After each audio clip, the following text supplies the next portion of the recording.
So, as you step into this next week of the new year, here's your reminder: you don't need to be ready, you just need to be willing. Willing to take the first step, willing to believe in a different possibility, willing to say yes to your goals, your peace, your purpose.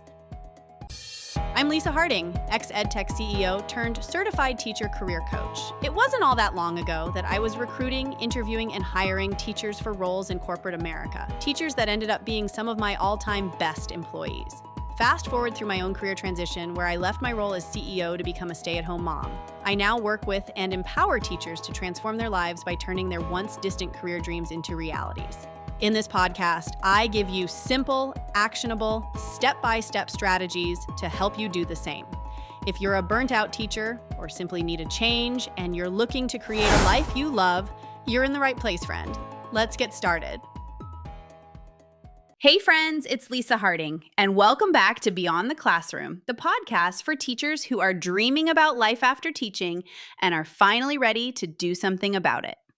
Today's episode is one I really hope lands in your heart at the right time. Because we're a few weeks into the new year, and for so many of us, this is when the new year energy starts to fade a little. The school routine is back, the calendar is filling up, and it's easy to forget the promises we made to ourselves just a few weeks ago.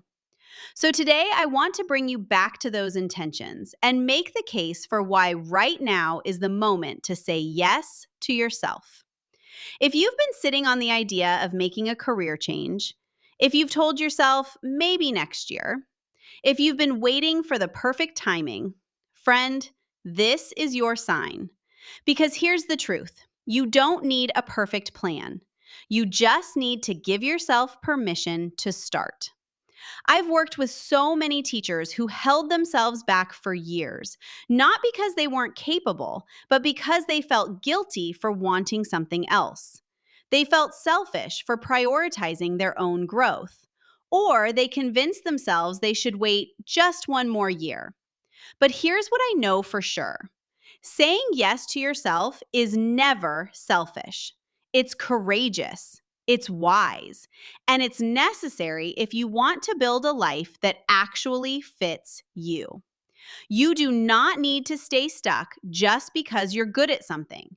You don't need to earn your burnout badge before you're allowed to leave.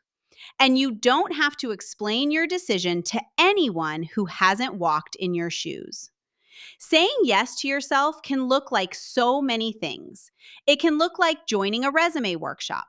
It can look like updating one section of your LinkedIn profile.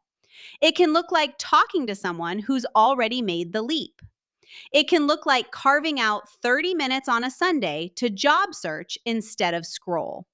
Whatever it looks like for you, the important thing is you're not waiting anymore.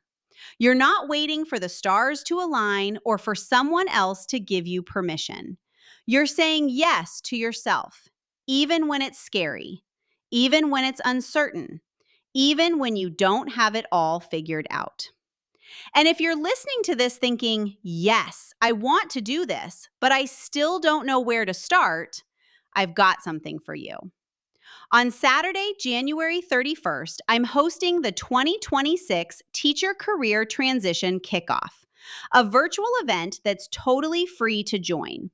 It's designed to give you real momentum heading into this year, with sessions on mindset, resume strategy, networking, and stories from real teachers who've done it. And I'd love for you to be there. I'll put the link to register in the show notes. And if you're listening after the event has passed, don't worry. We're always hosting something to support teachers like you. Just head to teachercareertransitionacademy.com to see what's coming next. And in the meantime, let's talk about what saying yes to yourself could look like this week, because it doesn't have to be big or dramatic to make a real difference. Here are a few small but powerful things you can do.